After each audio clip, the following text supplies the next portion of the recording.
El hallazgo más peligroso de Carl Jung no tuvo que ver con la locura, sino con un tipo de visión que pocos poseen y que puede convertirse en un regalo envenenado. Un don que te permite ver lo que todos los demás ignoran, y que, paradójicamente, puede ser la misma fuerza que termine destruyéndote. En sus años de práctica clínica, Jung se encontró con personas que tenían lo que él llamó percepción diferenciada, una sensibilidad casi sobrehumana para leer microexpresiones, descifrar emociones que otros ocultan y detectar patrones invisibles en la mente humana. Eran capaces de atravesar las máscaras sociales como si fueran de cristal, descubrir mentiras antes de que fueran pronunciadas, y percibir la tensión invisible que flota en una habitación antes de que nadie más note su presencia. Pero Jung comprendió que este don tenía un precio. Estas personas, de manera casi inevitable, terminaban aisladas, exhaustas y sin poder encajar en relaciones comunes. No porque estuvieran rotas, sino porque vivir viendo todo con tanta claridad es cargar un peso que la mayoría nunca comprenderá. Y aquí está la verdad inquietante. Jung creía que esta capacidad extrema solo ofrece dos caminos. Uno te consume, te aísla y te apaga por dentro. El otro, te transforma en algo extraordinario. Hoy voy a revelarte por qué esta visión tan rara puede ser la llave para tu destrucción, o para tu mayor despertar. El caso que reveló este hallazgo comenzó con una paciente que Jung describió en sus notas privadas. Una persona altamente introvertida e intuitiva que acudió a él en 1913, durante la propia crisis psicológica de Jung tras su ruptura con Freud. Esta paciente, que representaba lo que Jung luego catalogaría como el tipo de personalidad más raro, poseía lo que él llamó percepción intuitiva no diferenciada. Podía entrar en cualquier lugar y sentir de inmediato la atmósfera psicológica. Quien mentía, quien estaba en dolor emocional, quien albergaba resentimientos secretos. Jung escribió: la paciente muestra una capacidad extraordinaria para percibir los contenidos inconscientes en los demás, pero esta facultad le provoca más angustia que beneficio. No podía participar en conversaciones triviales porque veía a través de cada fachada social. No podía mantener amistades porque las personas se sentían expuestas e incómodas a su alrededor. No podía conservar un empleo, porque su sola presencia interrumpía los acuerdos inconscientes colectivos que mantienen unidos a los grupos. Jung comprendió que no estaba tratando una patología. Estaba observando lo que sucede cuando lo inconsciente se vuelve demasiado consciente, cuando la percepción se vuelve demasiado diferenciada para sobrevivir socialmente. La paciente describía a las personas con una precisión asombrosa. Hablaba de ellas como si tuviera acceso a sus pensamientos privados y motivaciones ocultas. Y cuando Jung verificaba sus observaciones mediante un cuestionamiento cuidadoso, resultaban sorprendentemente exactas. Esto no era psicosis ni delirio. Era una conciencia tan avanzada que se había vuelto socialmente peligrosa. Pero Jung descubrió algo aún más inquietante. Esta percepción extraordinaria parecía imposible de explicar. Por eso comenzó a investigar lo que más tarde llamaría participación mística, el fenómeno psicológico en el que individuos con una intuición muy diferenciada se ven abrumados por los contenidos inconscientes de otros. En sus notas del periodo del Libro Rojo, Jung escribió: existen entre nosotros personas cuyo aparato psíquico está tan finamente sintonizado que absorben no solo las comunicaciones conscientes, sino toda la atmósfera inconsciente de su entorno. Las investigaciones modernas de la doctora Elaine Aron sobre las personas altamente sensibles validan estas primeras observaciones de Jung. Su trabajo demuestra que aproximadamente un 20% de las personas tienen una sensibilidad sensorial y emocional aumentada. Pero Jung identificó algo aún más específico dentro de su tipología psicológica: el tipo intuitivo introvertido, que representa apenas un 1% de la población. Estas personas no solo sienten profundamente, sino que perciben patrones inconscientes con una claridad sorprendente. Jung observó que estos individuos poseen lo que él llamó función intuitiva diferenciada. Sus cerebros procesan no solo las señales sociales evidentes, sino también estados emocionales inconscientes, contenidos reprimidos y patrones psicológicos que otros no detectan. Ven la depresión detrás de las sonrisas forzadas. Perciben la desesperación bajo presentaciones seguras. Sienten la sombra colectiva que los grupos acuerdan inconscientemente ignorar. Jung escribió: el peligro no reside en la percepción en sí, sino en el aislamiento psíquico que crea. Cuando uno ve con claridad lo que otros no pueden o no quieren ver, se convierte en un espejo que la sociedad no puede soportar mirar. Aquí, Jung introdujo lo que llamó el problema de la función superior, cuando tu mayor fortaleza se convierte en tu mayor carga, porque te separa de la participación en el inconsciente colectivo. Pero descubrió que el verdadero peligro no era la percepción misma, sino que las personas con esta visión tan clara se convierten en blanco de lo que él documentó como proyección de la sombra, ataques inconscientes por reflejar aquello que los demás se niegan a reconocer en sí mismos. En Psicología de lo Inconsciente, Jung escribió: nada tiene una influencia psicológica más fuerte sobre su entorno, y especialmente sobre sus hijos, que la vida no vivida de los padres. Este principio, según él, se extendía a todas las relaciones. Cuando la sombra de alguien se refleja a través de la percepción clara de otro, la mente inconsciente solo tiene dos opciones: integrar la sombra o atacar al espejo. Jung documentó este patrón repetidamente en su trabajo clínico.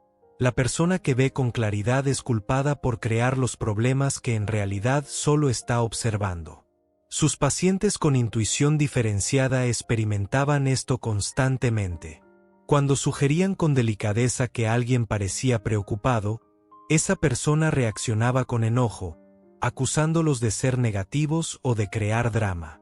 Cuando expresaban preocupación por problemas evidentes, eran acusados de ser críticos o de inventar conflictos inexistentes. Jung comprendió que no era coincidencia, sino un mecanismo de defensa psicológico. En Recuerdos, Sueños, Pensamientos escribió: todo lo que nos irrita de los demás puede llevarnos a una comprensión de nosotros mismos. Pero para la mayoría, es más fácil atacar a la persona que refleja su sombra, que examinar lo que está siendo reflejado. Esto da lugar a lo que Jung llamó el fenómeno del chivo expiatorio. Los individuos altamente perceptivos a menudo se convierten en el problema designado en cualquier grupo al que entren. No porque provoquen conflictos, sino porque revelan los que ya existen en el inconsciente colectivo. Jung observó: el portador de la percepción superior se convierte en el depósito de todo lo que el grupo no puede reconocer conscientemente de sí mismo. Este patrón explica por qué estas personas no solo se sienten incomprendidas, sino también atacadas de manera sistemática por una fuerza que no pueden explicar racionalmente. Pero lo más inquietante que descubrió Jung estaba aún por llegar. Observó que la percepción abrumadora se manifestaba de manera distinta en diferentes personas. Jung identificó que esta percepción diferenciada se manifestaba en 4 patrones muy claros, y entenderlos no solo revela quién eres tú, sino también por qué tu vida puede sentirse tan distinta a la de los demás. Primer tipo: el observador silencioso. Estas personas parecen calladas, pero en realidad su mente es un radar constante. Captan cada gesto, cada cambio en el tono de voz, cada mínima contradicción entre lo que alguien dice y lo que realmente siente. Son aquellos que ven a través de las fachadas, pero rara vez hablan de lo que descubren. Segundo tipo: el intérprete emocional. No solo detecta emociones, las siente como si fueran propias. Si alguien cerca está ansioso, lo absorbe. Si alguien está triste, lo vive en carne propia. Esto les da una profunda empatía, pero también puede dejarlos emocionalmente exhaustos si no aprenden a proteger su energía. Tercer tipo, el analista de patrones. No se queda con lo evidente. Su mente conecta piezas sueltas hasta formar un cuadro completo. Lo que pasó, lo que pasa y lo que pasará. Ven los patrones invisibles en las personas, las relaciones y hasta en la sociedad. Esto les da una ventaja única, pero también puede convertirlos en prisioneros de su propio sobreanálisis. Cuarto tipo, el visionario intuitivo. No solo perciben lo que hay, sino lo que está por venir. Su intuición es tan afilada que parecen anticipar eventos antes de que ocurran. Viven adelantados a su tiempo, lo que puede inspirar a muchos, o generar rechazo en quienes no logran entenderlos. Y aquí está la verdad incómoda. Todos estos tipos, aunque diferentes, comparten un mismo reto. Ven demasiado, sienten demasiado y cargan con un peso que el resto del mundo ni siquiera nota. Pero si aprenden a usarlo, lo que antes fue una carga, se convierte en un don capaz de transformar su vida y la de los demás. Jung observó: viven en un estado de sobrecarga constante, recibiendo vastas cantidades de información inconsciente sin una estructura psicológica suficiente para procesarla constructivamente. Comprender el patrón específico que se tiene es crucial, porque cada tipo requiere un enfoque diferente para afrontar lo que Jung llamó el desafío de la integración. Pero antes, es necesario entender por qué consideraba este descubrimiento tan peligroso. Jung observó los efectos devastadores de la percepción no diferenciada en sus pacientes, y concluyó que ver todo sin una integración psicológica adecuada representaba un peligro real tanto para el bienestar individual como para el colectivo. Identificó 3 peligros específicos que hacían a este fenómeno tan amenazante. Peligro 1. Disrupción del inconsciente colectivo. El individuo que percibe con demasiada claridad amenaza los acuerdos colectivos sobre los que se sostiene la cohesión social. Cuando alguien ve a través de las ilusiones compartidas que mantienen unidos a los grupos, esos acuerdos tácitos para ignorar ciertas verdades, se convierte en una fuerza desestabilizadora. Jung observó que familias, organizaciones y sociedades funcionan, en parte, gracias a estos acuerdos inconscientes sobre lo que se reconoce y lo que se niega. El individuo altamente perceptivo rompe estos acuerdos simplemente con su existencia auténtica. Peligro 2. Aislamiento psicológico. Jung documentó cómo la percepción diferenciada genera lo que él llamó el problema de la función superior. Tu mayor fortaleza psicológica puede convertirse en la fuente de tu mayor sufrimiento. La maldición de la conciencia es que no puede ser compartida con quienes no la poseen. El individuo se convierte en una isla de conciencia en un océano de inconsciencia. Este aislamiento no es solo social, sino existencial. Muchas veces, estas personas sienten que viven en una realidad distinta a la de todos los demás. Peligro 3. Disolución de la identidad.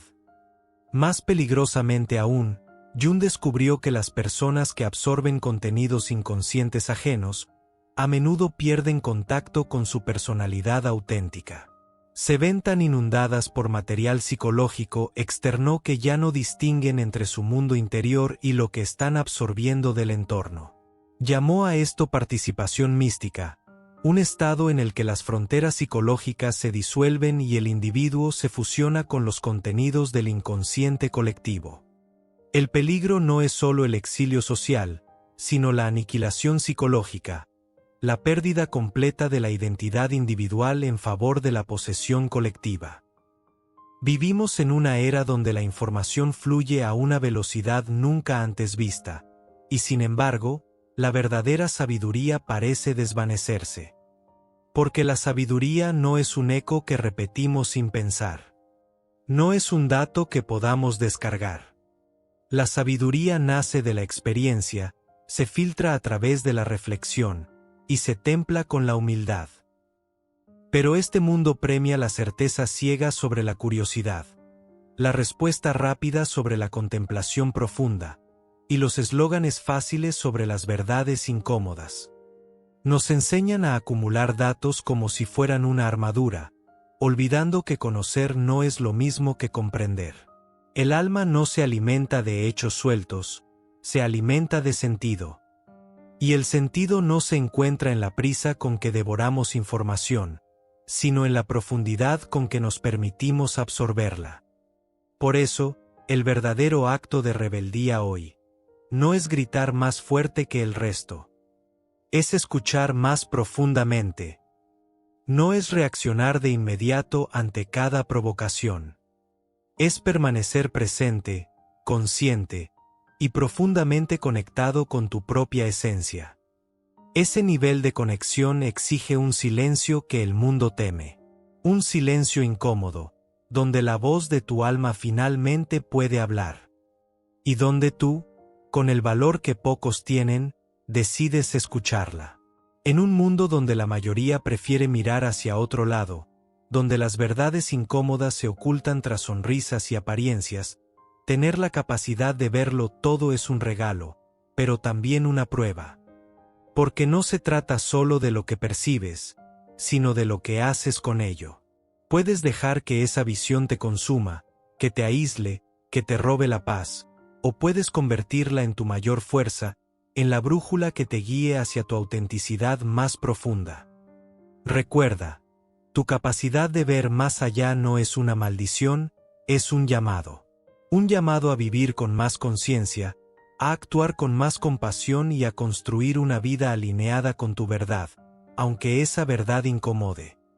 Si este mensaje resonó contigo, dale like a este video, compártelo para que más personas despierten a esta realidad, y déjame tu comentario contándome cómo has experimentado este don en tu vida. Y si aún no lo has hecho, suscríbete y activa la campanita, porque aquí seguimos explorando las verdades que pocos se atreven a mirar. Recuerda, eres un imán de milagros y abundancia.